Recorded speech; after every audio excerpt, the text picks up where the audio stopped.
Hey there, I am currently in China. We are in Guangzhou, and that's the hotel I'm staying at right over there. Just got myself some water and some snacks. And as you can see, quite a busy area here. Quite a beautiful area actually we're based in. But that's the hotel where we're staying at. I'm here with a few clients and we're having a fantastic time.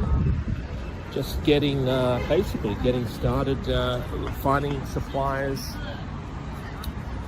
to sell their products on Amazon, essentially. And there's always product ideas to be had. That's the great thing I love about China, is there's always so many product ideas, and literally so much opportunity that you can get involved in.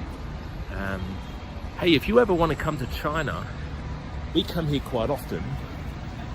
And let me just cross the road here. We come here quite often. We come here twice a year. If you ever want to come here and let me guide you finding suppliers for your Amazon store to identify product ideas, I would love to help you. We do this twice a year, and we're very good at what we do.